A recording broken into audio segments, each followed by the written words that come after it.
오늘 함께 나눌 말씀의 제목은 기도로 생각하는 것과 은사의 불이라는 제목으로 하나님 말씀 함께 상고하시겠습니다. 기도로 생각하는 것과 은사의 불이다. 예, 죄송합니다. 우리가 생각하는 방식은 사람마다 다 다릅니다. 사람은 생각해야 살거든요. 생각 없이 살아가는 인간들도 있죠. 참 저 사람 생각 없는 사람이다. 이제 우리가 이렇게 얘기하지 않습니까? 근데 그 사람도 나름대로의 생각을 가지고 살아가는 것이죠. 마찬가지로 우리 예수 믿는 사람도 그 생각의 메커니즘을 생각이 움직이는 동력이라고 해야 될까요? 우리가 생각하는 것도 다 힘이지 않습니까? 힘이 있어야 생각하지 않습니까? 이 금식하면 이 내가 내 생각을 돌리는 힘이 싹 죽어버립니다. 생각하는 것도 힘들어요. 근데 뇌를 써야 되니까 그렇죠. 그러면 이제 생각하는 것도 굉장히 절제하게 됩니다. 자, 근데 오늘 우리가 발견하게 되는 것은 무엇인가? 사도 바울은 이 생각의 출발이 어디였냐면 기도였어요. 기도로 생각한다. 여러분 이게 너무 중요합니다. Thinking by prayer. Think by prayer. 기도로 생각한다. 너무너무 중요합니다. 그냥 막 생각하는 게 아니에요. 내가 눈으로 들어온 정보, 나의 귀로 들어온 정보, 또 내 코로 들어온 정보, 내가 피부로 느끼고 있는 정보, 또 내 감정으로 들어온 정보로 생각하는 게 아니고 기도로 생각한다는 겁니다. 이게 오늘 저와 여러분들이 상고해야 될 너무너무나 중요한 진리인 줄로 믿습니다.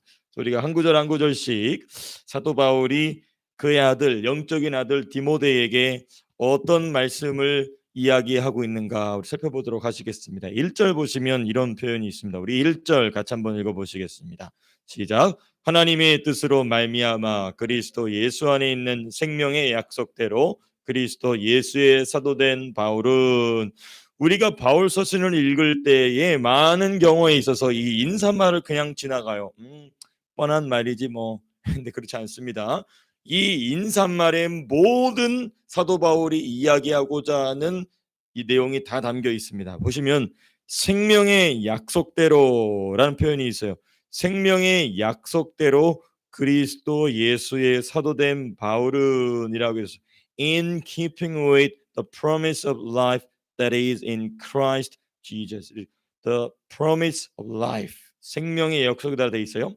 이 뭐냐면 이게 사도 바울의 사명관입니다. 사명을 보는 관점이죠. 사도가 가지고 있는 사명 의식입니다. 사도 바울이 가지고 있던 사명 의식이 뭐냐? 사명은 생명의 약속이다. 그러면 사명이 없으면 뭐가 없는 거예요? 생명의 약속도 없는 거예요. 그럼 그 사람의 인생은 살았으나 뭐 한 겁니까? 죽은 거예요. 이 부분 너무너무 중요합니다. 사명은 곧 생명의 약속인데 그 생명의 약속이 없는 사람은 죽은 거다. 사명을 감당하는 자에게 생명이 된다는 것입니다. The divine mission is the life to that person. 그 사람을 위한 생명이라는 것입니다. 이 사명을 감당하는 자를 섬기고 또 사명을 감당하는 자를 세워주고 또 사명을 감당하는 사람의 영향을 받는 사람도 생명을 얻습니다. 그러니까 태아가 이 생명의 약속대로 살면 태아도 살고 태아와 관련 있는 사람도 산다는 것입니다. 이게 참 중요해요. 이게 바로 사명이라는 것입니다. 그러니까 그런데 참 중요한 게 있죠. 그러면 이 사명이 확증이 돼야 됩니다. It should be confirmed. The promise of life should be confirmed. 그렇죠. 그게 난 이런 사명이 있다. 라는 게 컨펌이 돼야 되겠죠. 이 사도의 사명은 무엇으로 확정되는가? 1절 첫 번째 나와 있어요. 하나님의 뜻으로 말미암아 the Paul apostle of Christ Jesus by the will of God. 하나님의 뜻이 그 사람의 생명의 약속의 컨퍼메이션입니다. 중요합니다. 하나님의 뜻으로 말미암아 한 사람의 사명, 생명의 약속은 컨펌이 된다. 자, 그래도 아직 우리가 하나님의 뜻으로 말미암는다라는 말이 좀 우리에게 있어서 좀 추상적으로 느껴질 수 있습니다. 이 하나님의 뜻으로 말미암는다는 것은 여러 방면으로 생각할 수 있지만은 크게 두 방면으로 제가 간략하게만 말씀드린다면, 첫 번째, 사도 바울의 사명과 직분, 곧 하나님의 뜻으로 말미암아 생명의 약속, 곧 사명을 받은 것은 가장 먼저 누구에게 나타나느냐? 그 자신 당사자에게 나타납니다. 아, 나에게 사명이 왔구나. 사도 바울이 다메섹 도상에서 예수님께 부르심을 받았습니다. 그리고 아나니아에게 안수받을 때에 눈에 있는 비늘이 걷히면서 성령의 세례가 바울을 강타합니다. 그때 뭐가 임하냐? 아, 하나님이 나를 하나님의 사람으로, 하나님의 종으로, 하나님의 사도로 부르셨구나 하는 본인 내부의 내면에서 강력한 확신이 나타납니다. 이게 하나님의 뜻으로 말미암았다라는 말을 어떻게 우리가 실제적으로 우리의 삶 속에서 증명해내느냐?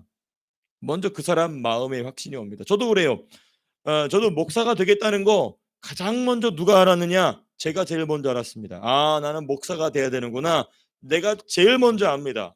하나님께서 그걸 부르실 때에 내가 제일 먼저 알아요. 자, 그다음에 이제 그걸로 돼서는 안 됩니다. 제가 시드니에 와 가지고 이 맨 처음 섬겼던 교회가 모 교회인데, 그 교회에 이 누나가 있었어요. 나이가 조금 저보다 한 6, 7살 많았던 누나였는데, 정말 이 노래를 못하게 주님이 만드셨어요. 그 주님이 노래를 못하 정말 '와, 이런 사람이 있구나.'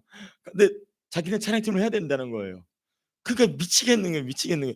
찬양을 가다 보면은 인제 귀가 인제 이 찬양인도 하다 보면은 어쩔 수 없이 예민해지거든요.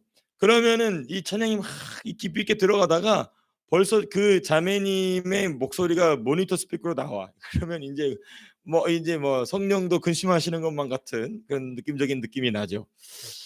예. 그래서 제가 인제 그 엔지니어는 인제 형님하고 조용히 인제 밀담을 나눴죠. 내가 인도할 때는 우리 저 자매님의 소리를 이 거의 죽여 달라. 이제 근데 인제 그 자매님은 그 누님은 자기는 언젠가는 반드시 찬양 인도를 하겠다는 거예요. 여전히 찬양 인도 못 하고 있습니다. 그러니까 이게 참 자기는 하나님 그런 사명을 받았다는 거예요. 찬양 인도하는 사명을 받았다는 겁니다. 예. 어렵죠. 어려워요, 어려워요. 주님의 몸된 교회에서 그런 분들이 계시면 많이 어렵습니다. 예. 아닌데 자기한테는 사명이 왔다는 거예요. 이게 인제 이 하나님의 뜻으로 말미암았다라는 말을 확증하기 위한 두 번째 단계가 있어요. 이게 항상 같이 가야 합니다.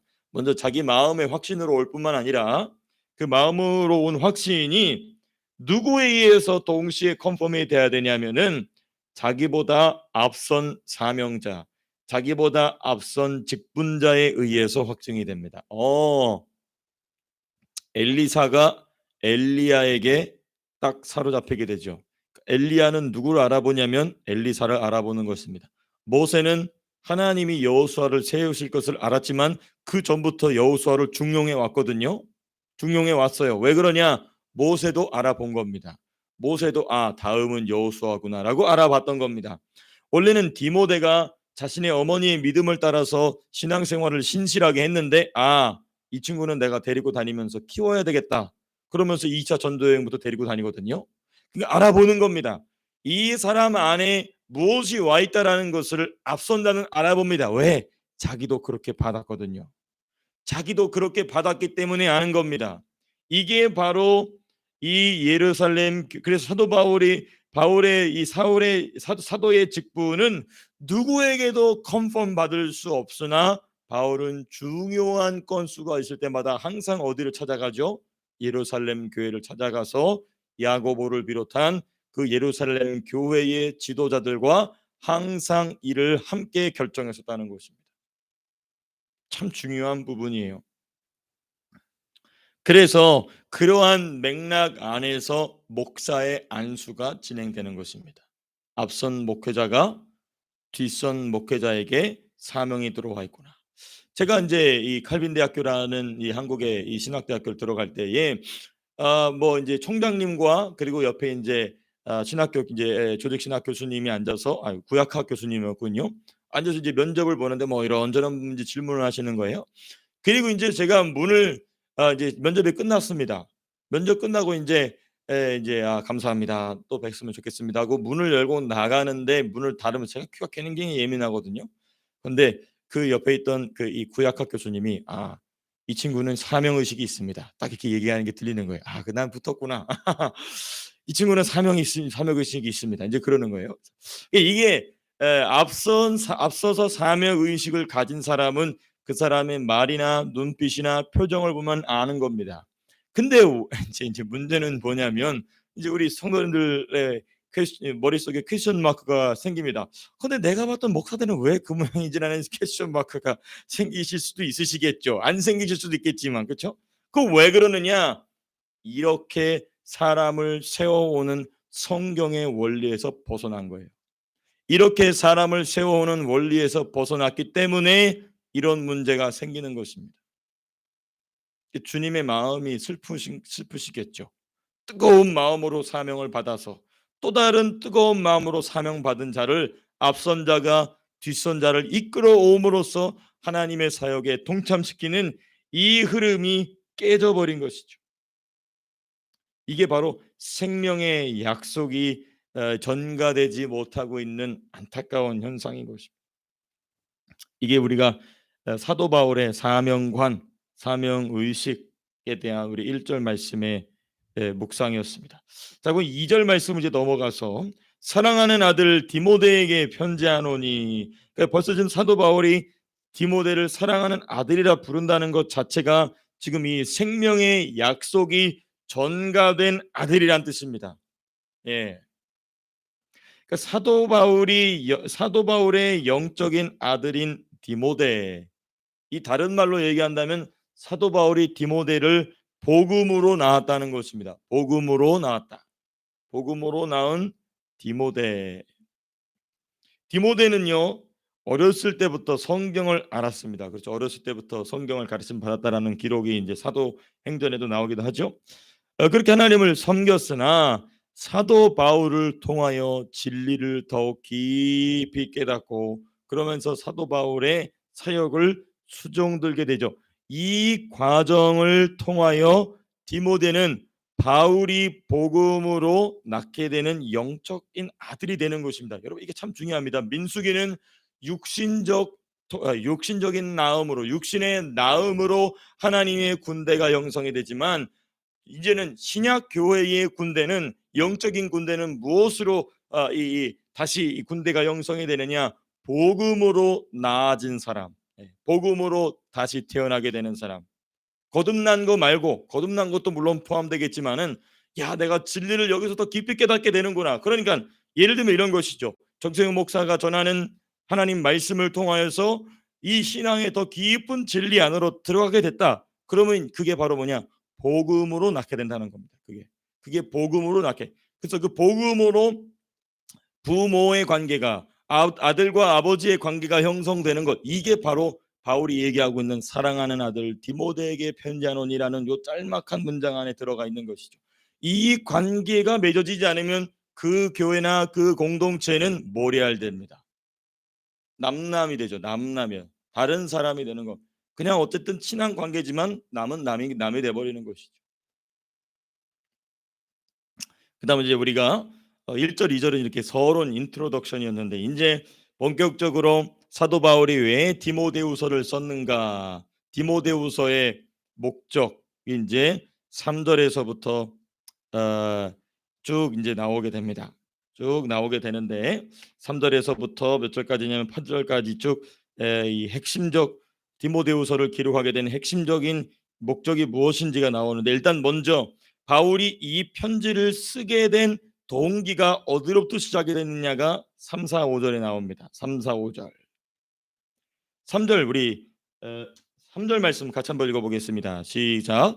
내가 밤낮 간구하는 가운데 쉬지 않고 너를 생각하여 청결한 양심으로 조상적부터 섬겨오는 하나님께 감사하고. 여기 보시면 3절에 이런 표현이 있습니다. 내가 밤낮 간구하는데 이렇게 돼 있어요.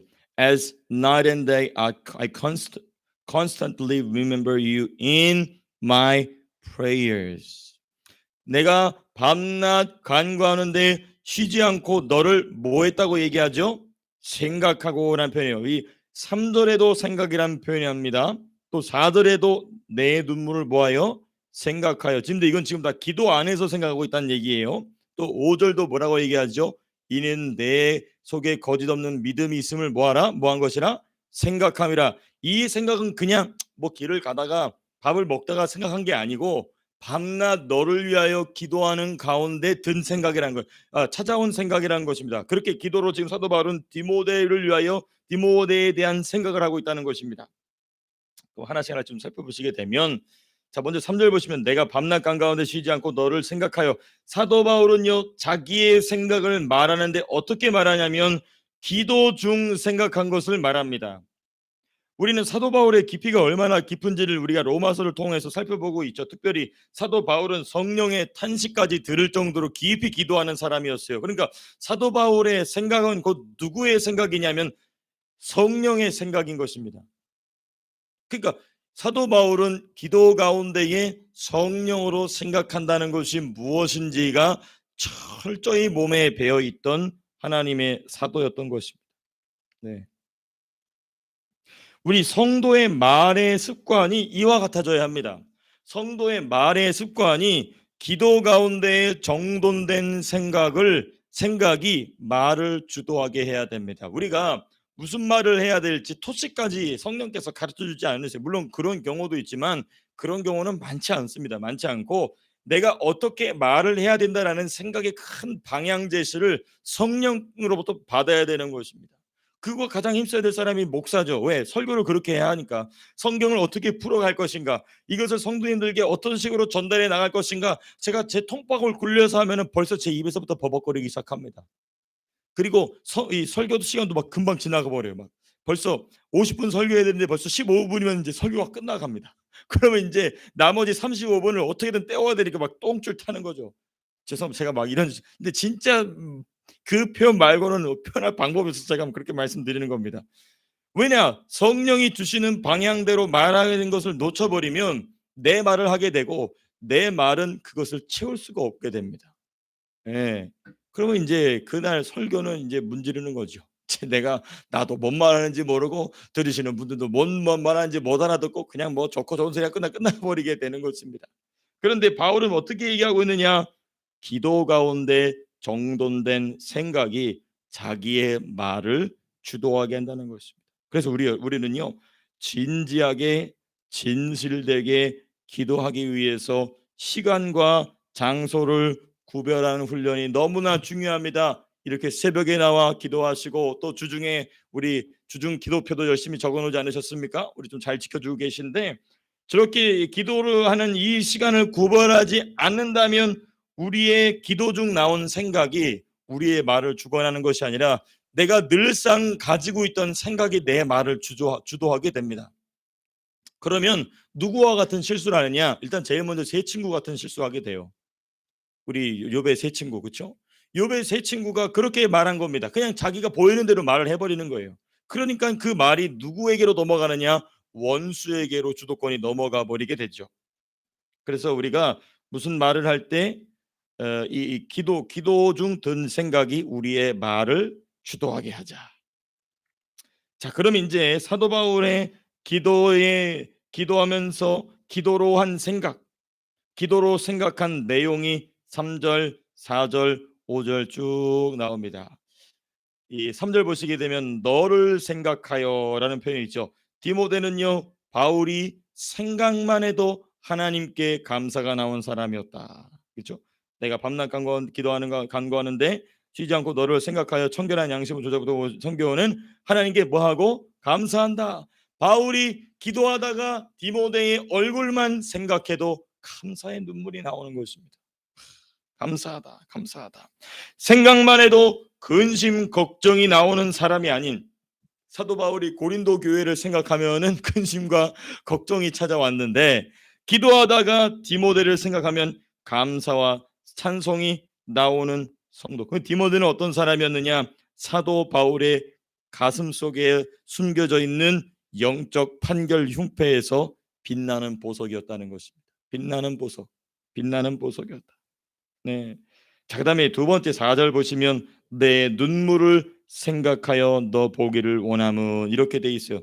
내 눈물을 생각한다. 사도 바울이 디모데를 위하여서 기도하다가 두 번째로 하게 된 생각은 무엇인가? 디모데의 눈물이 생각이 났다는 것입니다. 디모데의 눈물을 성령이 생각하게 하셨다는 것이죠. 디모데의 눈물이 무엇일까? 이 목회 현장에서 섬기는 성도들과 에베소 교회라는 정말 중요한 교회를 섬기는 성도들과 교회를 위한 곧 주님을 위한 눈물을 사도 바울이 기도 중에 그것을 영적인 망원경으로 탁 캐치한 것입니다.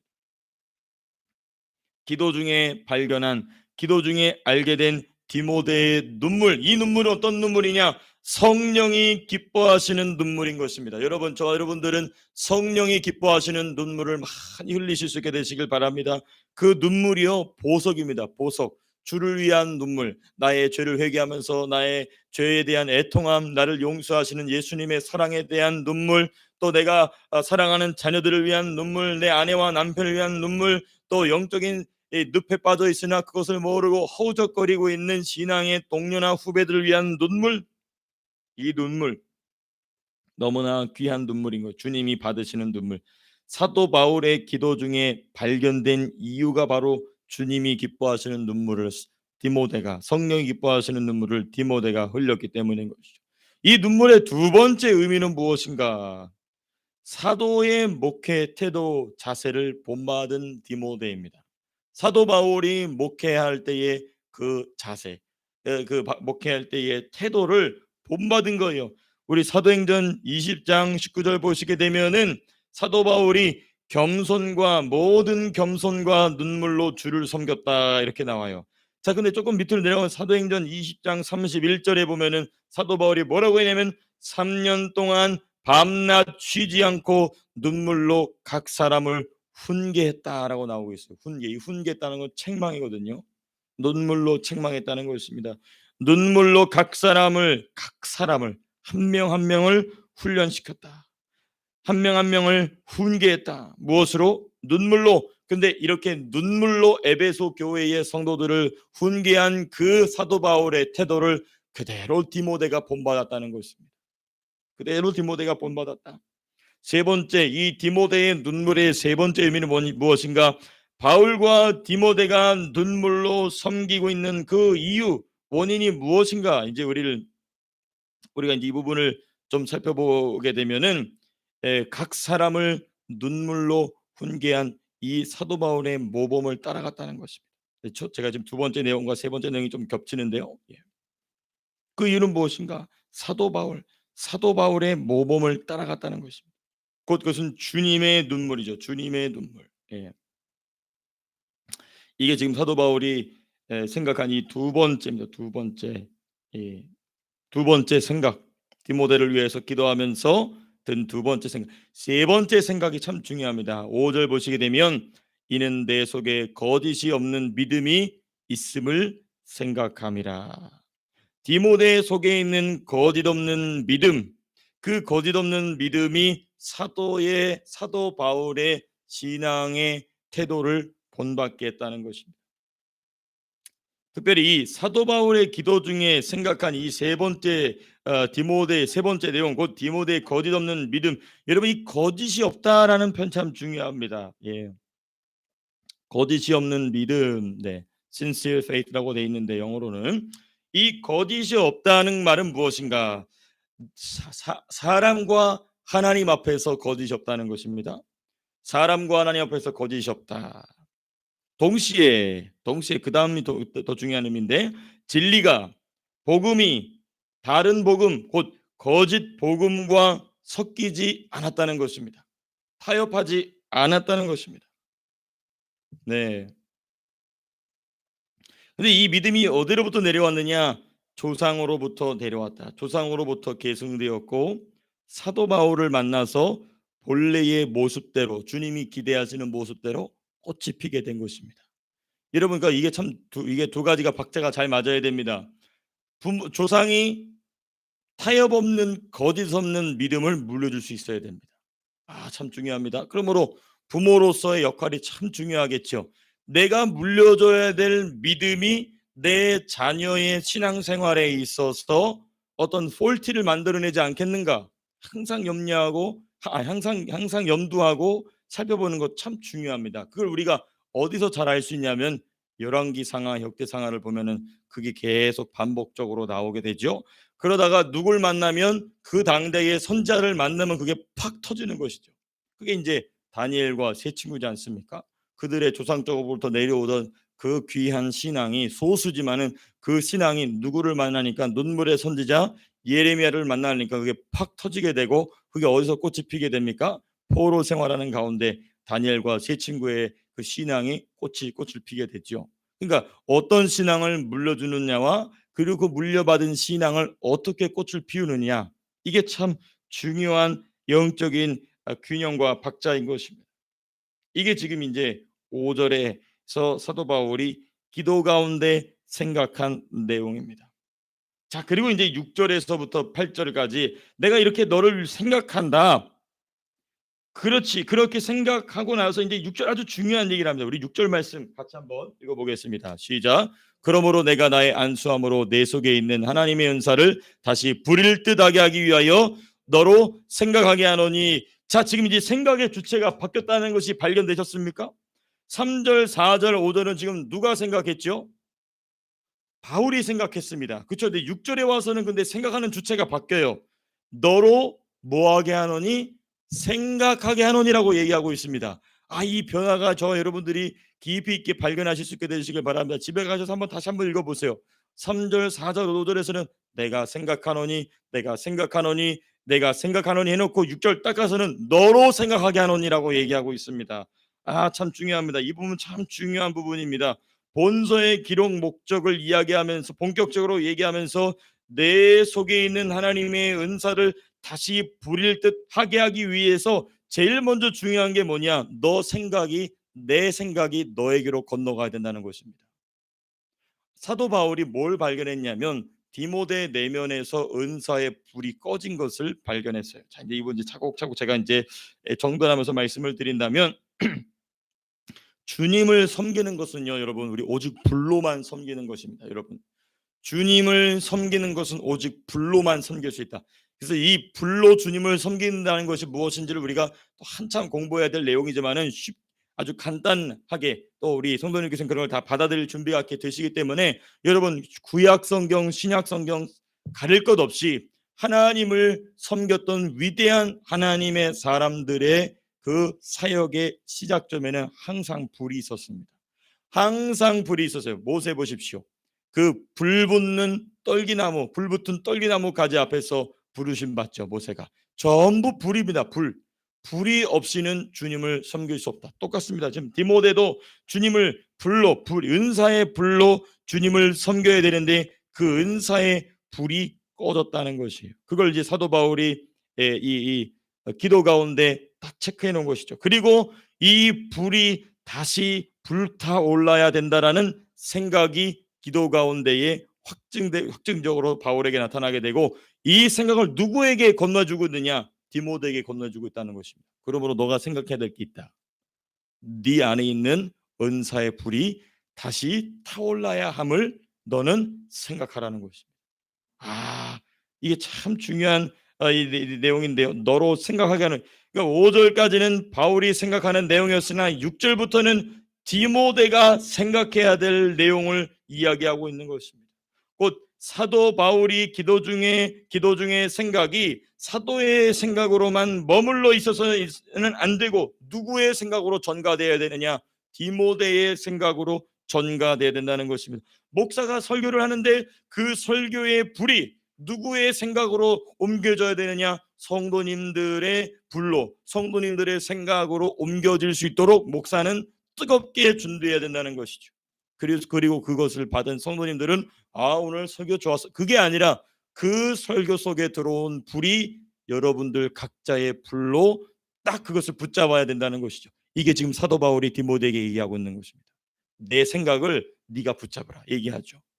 참 중요합니다. 이 부분이 참으로 중요합니다. 이 이야기는 뭘 의미하고 있냐면 디모데가 바울 앞에서는 자기의 지정의를 아예 없앴다는 거예요. 디모데도 사람이니까 느끼는 게 왜 없겠습니까? 디모데도 탁월한 하나님의 탁월한 이 지적 능력을 가진 사람이었어요. 왜냐하면 그 에베소라는 어마어마한 지역에 정말 소아시아 지역의 전도 선교 사역의 핵심 기지인 정말 중요한 교회의 목회자였으니 그 실력이 나름대로 있지 않겠습니까? 근데 이 바울은 디모데가 자기 앞에 서면 자기가 느끼는 감정조차도 사도 바울 앞에서는 부인해 버릴 정도로 자기의 지정의를 버려놨다는 것입니다. 이게 참 중요한 것입니다. 자기가 느끼고 판단하고 경험하고 눈으로 본 것조차도 의심해 버리는 겁니다. 누구 앞에서? 바울 앞에서. 그러니까 지금 사도 바울이 너는 내 생각을 받아들여서 너의 생각으로 받아들이라라고 얼마든지 편하게 이야기할 수 있었다는 것입니다. 그리고 그것이 디모데의 목회이자 그의 디모데의 이 육신적 생명까지도 하나님께서 기쁘게 유지시키시는 아주 중요한 출발점이 되었다는 것이죠. 그래서 너로 생각하게 하노니 너도 나처럼 지금 생각해야 된다라고 지금 이야기하고 있는 이 바울의 말의 의미가 우리 저와 여러분들의 심령 속에 깊이 새겨질 수 있게 되기를 주님의 이름으로 축복합니다. 자, 그리고 나서 이제 불로 섬길 때에 나타나는 역사, 지금 우리가 시간이 좀 많이 지났기 때문에 간략하게만 좀 말씀을 드리면 우리가 불로 주님을 섬길 때 나타나는 능력이라고 할 수 있는데요. 첫 번째, 두려운 마음을 이기게 되면 7절 보시게 되면 하나님이 우리에게 주신 것은 두려워하는 마음이 아니오라고 이야기하고 있습니다. 하나님의 은사가 다시 불일 듯 디모데 안에서 불타오르게 되면 두려워하는 마음이 떠나가게 된다는 것입니다. 그러니까 바울은 뭘 발견했느냐? 디모데 안에 있는 이 은사의 불이 꺼지고 나니까 뭐가 찾아오겠습니까? 두려움이 찾아오겠지요.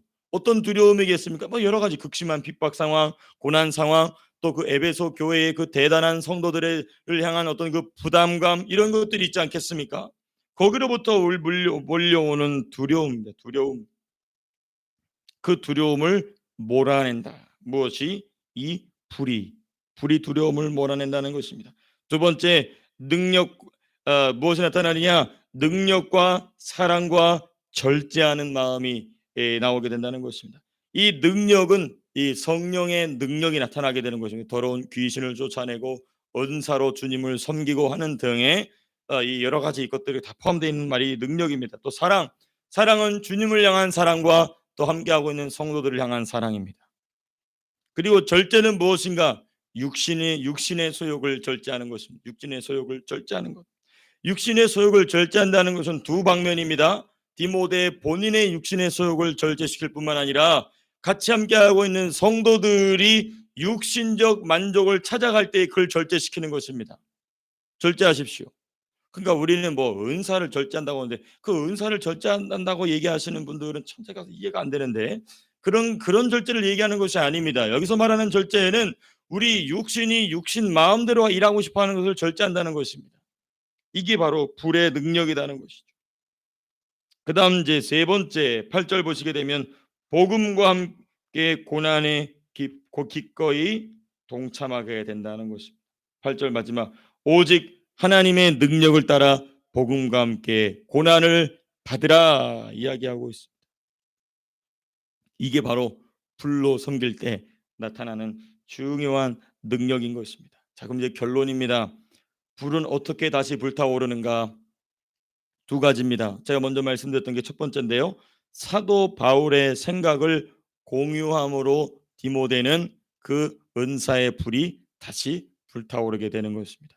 본인이 사모하는 마음과 태도를 주님께 보이는데 어떻게 보이냐면 사도 바울이 너는 이걸 생각하라 했으니 그것을 디모데도 생각하는 것입니다. 특별히 하면서 기도와 간구하는 자세로 하나님 앞에 자기의 생각으로 받아들여서 불을 타오르게 하는 것이죠. 동일합니다. 목사도 그렇고 우리 사랑하는 성도님들도 그렇고요. 우리 안에 있는 은사의 불이 어떻게 활활 타오르느냐? 목사가 전한 말씀을 붙잡고 그것을 공유함으로 그 생각을 공유함으로 불타오르게 된다. 저는 참 이번에 우리 성탄 때 떡을 함께 돌리는 일에 우리 성도님들이 동참해 주셔서 저는 참 마음이 너무 행복했습니다. 그게 제가 기도하면서 받은 그림이었어요. 주변에 옆집에 있는 뭐 할머니, 할아버지, 뭐 호주인들 뭐 상관없이 그들에게 가서 복음의 말을 한마디 건네는 거. 이게 주님이 너무 기뻐하시는 일이었습니다. 이와 같이 이 생각을 공유함으로 두 번째 이 사도 바울이 6절에서 얘기한 건데요. 나의 안수함으로 사도 바울의 안수를 통하여 그 영적인 컨택입니다. 영적인 컨택을 통하여서 이 부분 우리가 나중에 더 깊이 있게 사도행전 공부하면서 더 자세히 살펴보도록 하겠습니다. 어떻게 불이 타오르는가? 사도 바울의 생각을 공유함으로 두 번째 사도 바울의 안수를 통하여서 그 은사의 불이 다시 타오르게 된다는 것입니다. 말씀을 맺겠습니다. 오늘 제목이 무엇이었는가? 기도로 생각하는 것과 은사의 불, 이 제목을 통하여서 또 오늘 함께 나누는 말씀을 통하여서 저와 여러분들이 기도로 생각하고 저와 여러분들이 하나님으로부터 받은 그 은사의 불이 활활 타오르게 있으시게 되시기를 주님의 이름으로 축복합니다. 제가 기도하고 마치겠습니다. 사랑과 은혜가